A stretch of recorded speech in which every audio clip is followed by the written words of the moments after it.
Hello, everyone, and welcome to the final episode of the Market Intelligence CrowdStrike Coffee Chat series.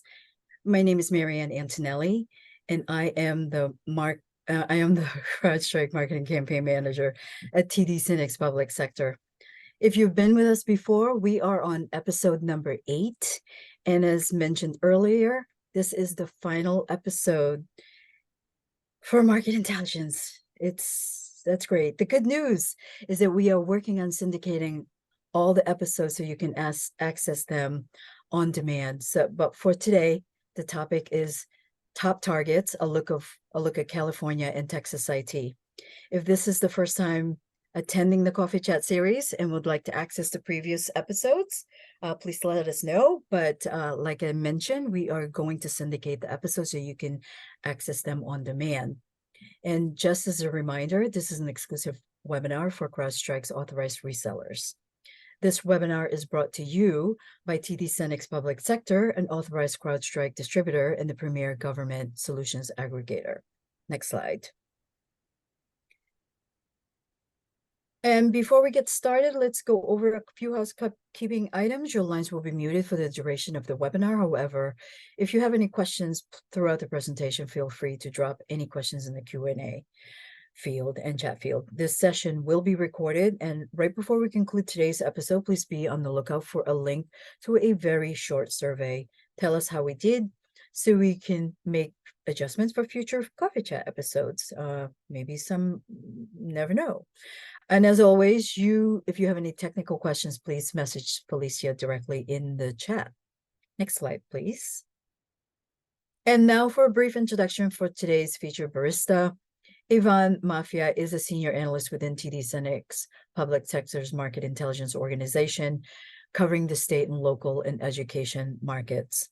She applies insights and analysis to purchasing trends to help vendors and partners shorten their sales cycle. Prior to joining TD SYNNEX Public Sector, Ivan spent 8 years working in state and local government, where she oversaw advisory boards across the state of Florida and served as an analyst to local politicians. Ivan currently lives in Washington, D.C., and in her free time, you can find her hiking, bird watching, and doing her yoga. And now, without further ado, take it away, Ivan. Thanks, Marianne. All right, welcome back, everyone. It's great to be here with you again for today's Coffee Chat series. So today we're going to take a look into California and Texas's state IT and how each state's policies, governance, budgets, and technology trends and drivers can translate into opportunities for CrowdStrike. Okay, next slide. Okay, so I wanted to start off by going over just some basic state information for both California and Texas. As we can see here from the chart, Texas is a very populous state, coming in at a total of 30 million people. The state's GDP is approximately $2.4 trillion. It has an overall state budget of about $172.65 billion, and its IT budget is about $5.4 billion, so a lot of money there. Texas ranks 3rd in the nation of top IT budgets. And it's also one of the few states that doesn't operate on the traditional fiscal year schedule that begins July 1st and ends June 30th. So Texas's fiscal year actually starts on September 1st and ends on August 31st. Also, for purposes of budget requests and procurements, Texas does operate on a biennial budget cycle. That means they pass 2 budget years at once instead of just one. Next slide. Okay, so as we can see, California is also a very populous state, coming in at 39.4 million people. The state's GDP is close to $3 trillion. It has an overall state budget of $454.6 billion and an IT budget of $13.3 billion. So in terms of largest IT budgets nationwide, California takes the #1 spot. California operates on the traditional fiscal year schedule that begins July 1st and ends June 30th. And they also operate on an annual budget cycle, which means they pass only 1 budget year at a time. Next slide. So here I've highlighted a couple of org charts for the state of California. The first one here covers California's state government by agencies under Governor Gavin Newsom. I've listed all directors and secretaries for California's top and most relevant agencies. So this isn't all of California's agencies, but for the most part, these are going to be the ones that are going to have relevant opportunities. This can be helpful if you're interested in department-specific procurements. And note here that Anna Lasso is the director of California's Department of General Services, which handles most of California's IT purchasing. Next slide. So here's the org chart for the California Department of Technology.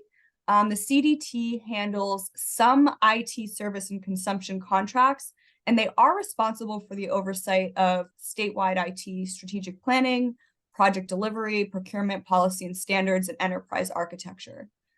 California's state CIO is Leanna Bailey Crimmins, just for reference. Next slide. Okay, and here is the org chart. Oh, can you go back one? Yeah, there we go. Here's the org chart for Texas's state agencies under Governor Greg Abbott. Again, I've highlighted some of the most relevant state agencies and their corresponding directors and secretaries, so just make note of that here. And then we can go on, next slide, to the Texas Department of Information Resources. This is the official technology agency for the state of Texas. So the Texas DIR is responsible for a variety of deliverables, such as offering purchasing support and policy insights across all levels of Texas government, setting strategic direction for IT statewide through policies and guidance, and they also analyze cybersecurity risks and solutions. And Amanda Crawford currently serves as the DIR's executive director and as Texas State CIO. Okay, next slide.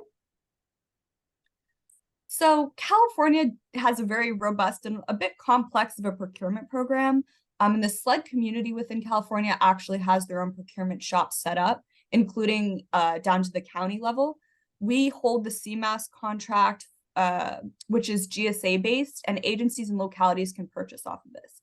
PEPM is the state-sponsored educational contract. It's a catalog contract and it's primarily used for education. The state of Texas has a very mature procurement shop, and their technology agency is very heavily involved in state procurement. The DIR contract is a one-stop shop for anything IT related. It's kind of considered the gold standard in terms of contracts. And since we hold a DIR contract for CrowdStrike, there's already a license to sell, and this is a clear path to market. The contract is bulletproof from a Texas law standpoint, and it's a contractor that we can add resellers to. We can add really any products or services that CrowdStrike carries to it, specifically for the one we hold. It's also a catalog contract with a minimum discount, and Texas turned their state contract into a contract vehicle for any states that want to use it. And we actually see a majority of states that surround Texas utilizing the DIR contract as one of their preferred contract vehicles. Next slide. Okay, so each of the categories listed here is representative of translatable opportunities for CrowdStrike. So I'm going to start on the left-hand column here where it says top-down initiatives. So these initiatives trickling down from the national agenda, top priorities and pain points. So the initiatives on the left-hand side are all the federal top-down initiatives that are going to influence the priorities and pain points for both Texas and California. All of this plays a role in the ongoing need for technologies that will support enhanced cybersecurity. So some of the top national influencers that have implications for CrowdStrike are the issuance of the National Cybersecurity Strategy and related federal directives, such as the bipartisan fiscal 2023 Omnibus Spending Agreement. That included, if we remember, a big boost for CISA and NIST this past year.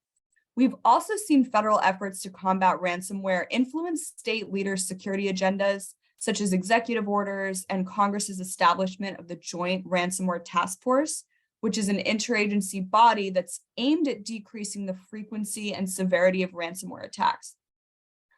Further, in NASIO's 2023 Federal Advocacy's priorities list this past year, state leaders really echo the need for a robust bipartisan security strategy between state and federal partners. So a key element of this partnership was the increased emphasis on cross-sector information sharing around cyber threats, which will require the threat intelligence capabilities that CrowdStrike can provide. So state CISOs are really hoping to utilize cybersecurity related funding initiatives, such as just $1 billion cybersecurity grant program to kind of jumpstart their cyber strategies. States and localities are also following behind federal security standards and towards the adoption of zero trust models for their agencies, with IAM as a top pillar. We're seeing CISOs upping focus on the adoption of modernization and digitization efforts, with state leaders really seeking out innovative technology solutions to bridge security gaps. For instance, many states are seeking out contracting opportunities with managed service providers and stressing the need for public-private partnerships to address common pain points and security shortfalls.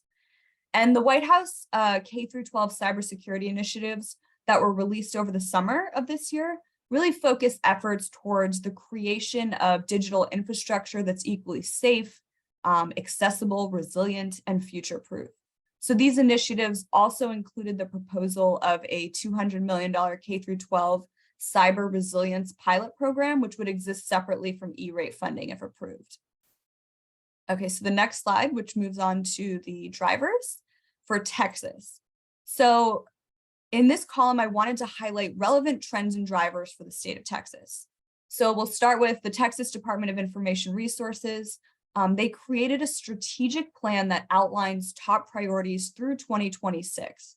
So secure IT service delivery is one of their top areas of focus, reinforcing risk-based security practices and resilience-focused cybersecurity efforts.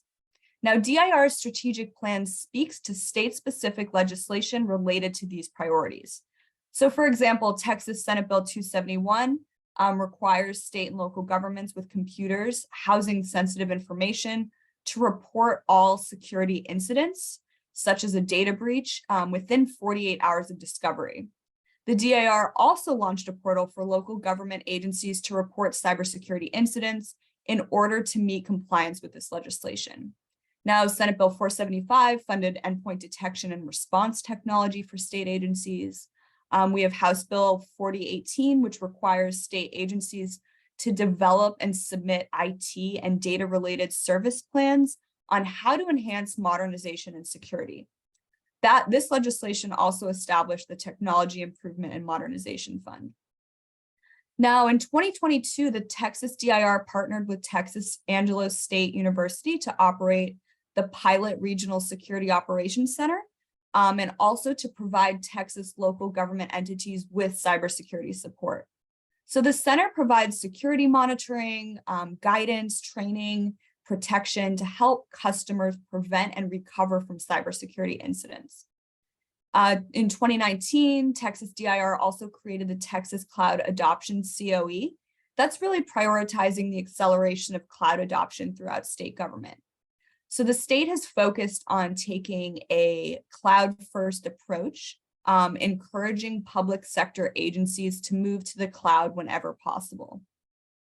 So for instance, the Texas Department of Banking underwent a complete migration of their systems to the cloud, improving resilience, availability, and just the overall security posture of the agency. Texas also has an information sharing and analysis organization, which is a membership program under the Texas DIR.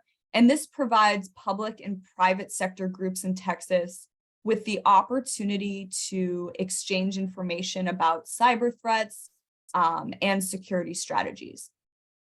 Now, TexRAMP, you might be familiar with. Texas state law requires agencies to contract with cloud providers that meet compliance standards outlined in the state's risk authorization and management program, which is called TexRAMP. And then similarly, as I mentioned earlier about the White House initiatives for K-12 cybersecurity, Texas also has a K-12 cybersecurity initiative to counter the rising surge of ransomware and malicious activity that affects local educational agencies, or LEAs, around the state. So the Texas Education Agency launched this Texas K-12 initiative funded by the Texas legislature between September 1st of 2023 and August 31st of 2025. And then they also have a cybersecurity council that was created by the DIR that's aimed at developing partnerships between private industry and public sector organizations to ensure that critical infrastructure and sensitive information are protected, to develop a cybersecurity workforce to protect technology resources from these increasing threats, and also to develop strategies that can help Texas continue to lead in areas of cybersecurity. Okay, next slide to go on to the drivers for California. So the California Department of Technology, like Texas, has a 5-year cybersecurity roadmap called CalSecure. This really emphasizes the comprehensive oversight and compliance, combating ransomware and other cyber attacks, and then addressing security gaps throughout state agencies. So CalSecure aims to target multi-factor authentication, continuous vulnerability management, enterprise-wide encryption, and insider threat detection. The roadmap addresses each initiative and technical capability by calendar year. So in this case, we see state entities then request additional funding and positions if they're going to hire in regards to these initiatives in order to acquire these capabilities. Now, the CCIC is California's Cybersecurity Integration Center. It serves as the central hub of the state's cybersecurity activities and information coordination, with the aim of helping to reduce the likelihood and severity of cyber incidents that could potentially cause harm to the state. Now, the CCIC is comprised of representatives from both state and federal organizations, including California Military Department, Department of Homeland Security, and the California Department of Technology Office of Chief Information Security. The LEA Cyber Attack Reporting Code requires LEAs to report cyber attacks that impact 500 or more staff or students. It requires them to establish a database to track reports of cyber attacks, and then report the number and types of attacks and associated breaches to the legislature. The non-reporting entities IS compliance requires non-reporting entities to adopt IS policies, procedures, and standards that adhere to specific federal IS standards. It requires them to perform an independent security assessment every 2 years, and then also to certify to their legislative leadership their compliance with all of these policies and standards that were adopted. California was actually also one of the first states in the nation to provide an express right of privacy in the California Constitution. So the breach notification law, which went into effect in July of 2003, requires that a person or organization handling personal information of California residents disclose any breach of the security of the data to any resident of California whose unencrypted personal information was then acquired by an unauthorized person.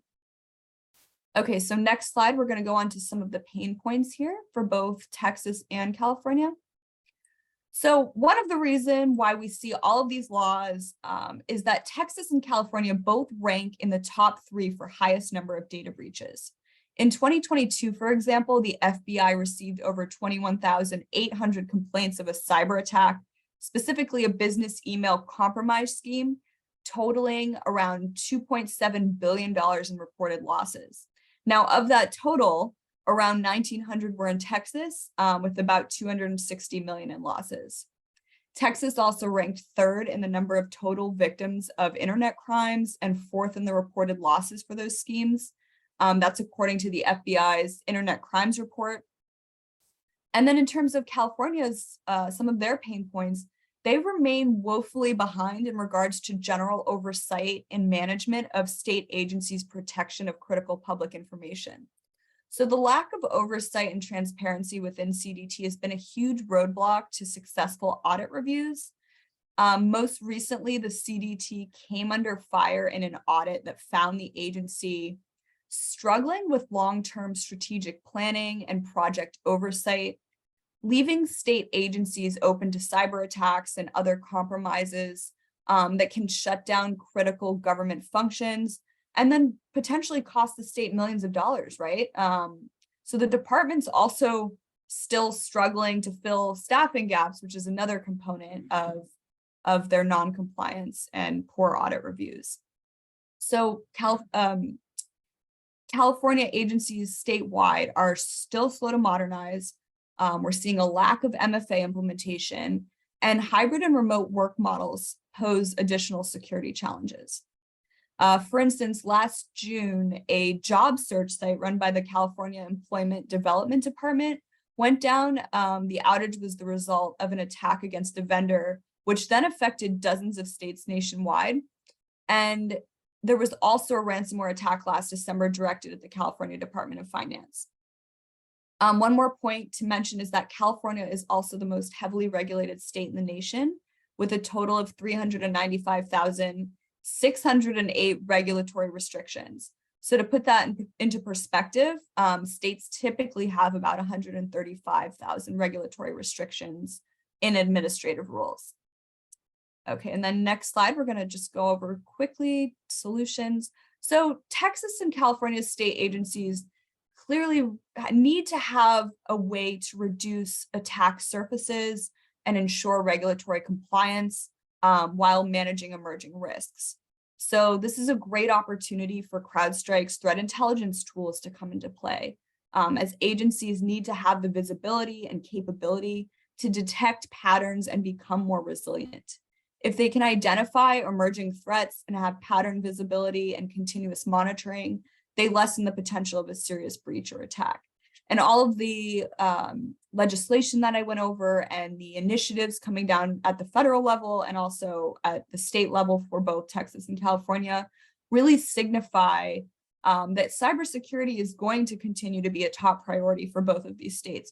We're seeing that nationwide, but California and Texas have invested significant resources and legislative action to make sure that this will continue. Okay, so next slide. All right, so for reference, on the left here, I highlighted some specific appropriations for Texas's budget for FY 2024. Now, this is by no means all of them, but I wanted to show you a sampling. So for instance, Texas allocated $54.6 million to K-12 education for cyber services for public school systems. So as you can see here, there's a lot of different funding allocations from various departments that are related to cybersecurity and opportunities within security. So on the right here, also just for reference, I put an overview of budget spending by jurisdiction. So this is an incomplete list. I highlighted the top 5 just to give you a sense of where the big spending is. This spans the gamut, whether it's health and human services, public safety, or education. As you can see from the vertical spend on the right, that translates to the allocations on the left. And we see a lot of spending across the board, right? So again, in the allocations that I listed here, we've got Department of Public Safety, Health and Human Services. So this correlates well to the top vertical spend. Okay, next slide. So again, as I just showed you with Texas, I wanted to do the same thing for California's 2024 budget allocations. So these are some specific appropriations, again, that we found for California for FY24. Again, by no means all of them, but just a sampling. We can see here that funding has been allocated for projects such as California's Cybersecurity Integration Center and to fund the state's overall cybersecurity posture. And then on the right here, again, I've listed the top vertical spend by expenditures. This is, again, the top 5 here. And we can see some overlap with Texas. And typically, as I've mentioned in past briefings, that health and human services and education, both K-12 and higher ed, typically comprise the largest part of state budgets in terms of funding for verticals. Okay, and next slide.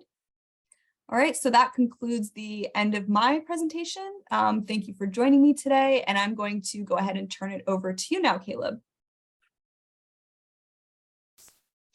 Thank you very much. I appreciate that. First off, just wanted to thank you for taking the time to go over this. It was excellent information.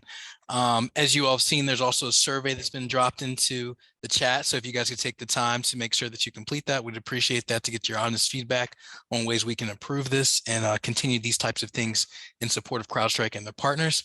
Also, if you guys have any questions, feel free to reach out to marketintelligence@dlt.com around this specific topic, but also if anything sales related, feel free to reach out to us at the regular email address of crowdstrike@dlt.com. Also, you'll be receiving in the next few days an email that includes a Starbucks gift card for you guys attending. Really appreciate that. So, thank your baristas when you have the ability to. And that's all that I have. I'll turn it back over to Mary Ann, as I think she might have a few questions and some Q&A for you guys. Thanks again. Yeah, at this time, thanks, Caleb. At this time, if you have any questions, please drop it. Oh, I see something here right now. A question is, in regards to contracts, are there any other options in Texas aside from the DIR contract? Yeah, thanks, Marianne. So there are a few alternative options. The first being an open market procurement or utilization of another contract vehicle. There's also the option to piggyback off of any other state term contract or national co-op. So national cooperatives are pretty valid in all 50 states. And if something's not on the DIR contract, for instance, an option is to utilize a national co-op. So Equalis and Omni are two examples of viable options in this case. Great, thank you. And as AI continues to evolve into an emerging technology for SLED entities, has the state of Texas shown any movement towards its use for state agencies? Okay, thanks, Marianne. So the Texas governor, Greg Abbott, he did sign legislation over the summer that established an artificial intelligence advisory council. And that was in order to study AI and its use by state agencies. Now, from what he's come out with, the state is aware that AI has become a revolutionary tool and has the potential to positively impact its citizens in the workforce. Like other state leaders, he's taking measures to make sure it's implemented in a responsible and ethical way, and that Texas citizens' privacy and civil liberties are protected. Texas does consider themselves a national leader in innovative technology, and I think that they want to ensure the state can benefit from AI while prioritizing security. And like other states, they've used artificial intelligence, or they've started to implement AI. For instance, in I think it was Presidio County in Texas, the 911 Emergency Services Department is working on testing AI-enabled live audio translation for emergency calls. So that makes it easier to understand callers that speak another language. So that's just an example of one of the county implementations where they're trying to work on utilizing AI for their department. You and I think I have another one here. What is the current status of IIJA state and local cybersecurity grant program? Okay, so we're in the phase 2, which is FY23 allocation of $374 million for the program.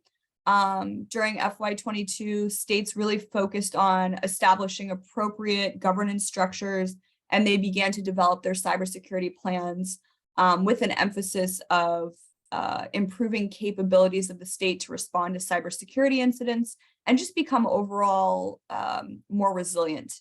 And then in FY23, states are now required to focus on implementing their cybersecurity plans. So through assessment of their current cybersecurity posture and areas for improvement based on continuous testing and evaluation and assessments. And then they also need to look at implementing security protections commensurate with risk, right, for the state. And then just make sure that state staff are appropriately trained in cybersecurity, which has been an issue for a lot of states. Fantastic. And let's see, I am not seeing anything more here. Calling once, twice. All right, everyone, thank you so much. And we will see you guys on the other side.